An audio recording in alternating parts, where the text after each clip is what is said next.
Hi everyone, welcome to another episode of Rita's Book Club. This week I'm super excited to share my review of A Court of Thorns and Roses by Sarah J. Maas. This is the first book of the series with the same name, and it's been on my list for a few years. My best friend actually gave me this book for my birthday and convinced me that it was finally time to read it, and now look at me with a new obsession. When 19 years old huntress Fiery kills a wolf in the woods, a terrifying creature arrives to demand retribution.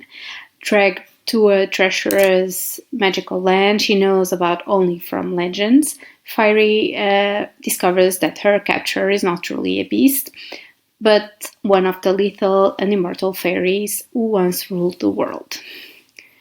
And at least is not a beast all the time.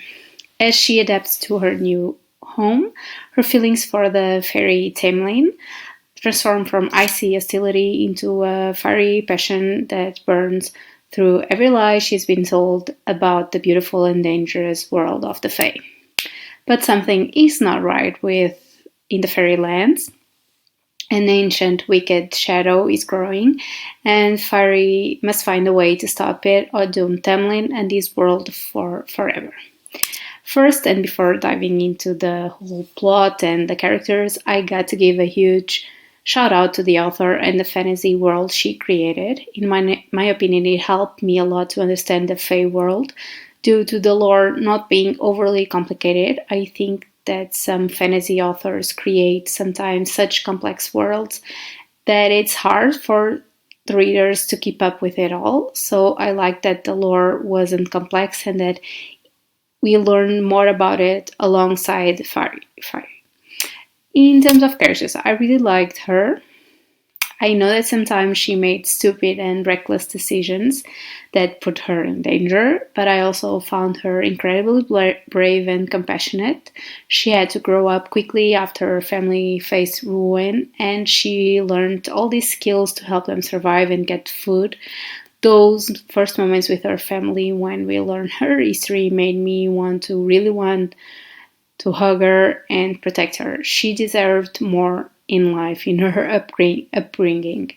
And I think that's what leads her to become a more understanding of Fae and their world. I believe she was looking for a place to belong, and after a few months on the Spring Court, she felt a connection and believed she found her real home with Tamlin and his court. It's also why she risks her own life to save them all in the end.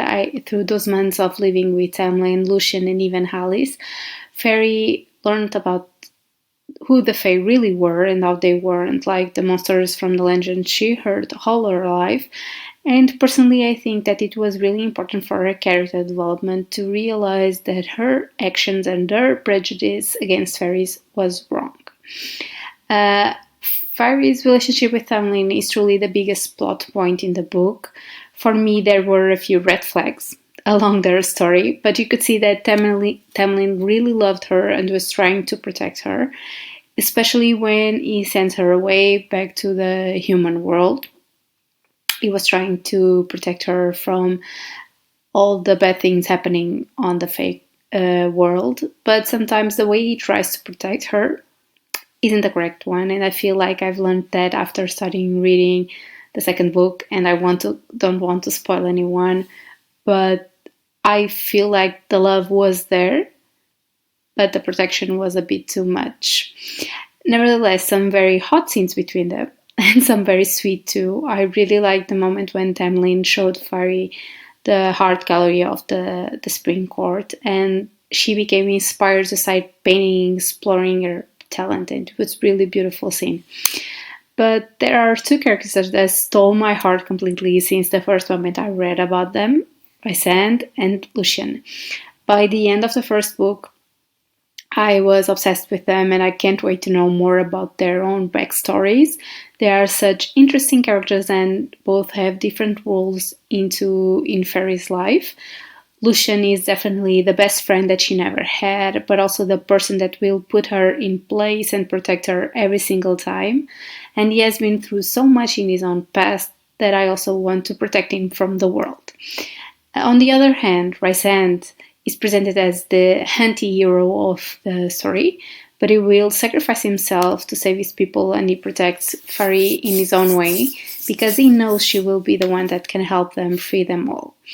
Also, it's a clear setup for the next books how important he will truly be for Fari and the story. I'm already reading the second book, A Court of Mist and Fairy, as I said, and I can stop reading it because it's filled with so much action from the very first chapter. Honestly, I can't wait to read the whole series. As always, if you like this video, please like, comment, and subscribe to my channel. You can also follow me on Instagram at ritasbookclub for more content. Thanks for watching and see you next week. Happy readings!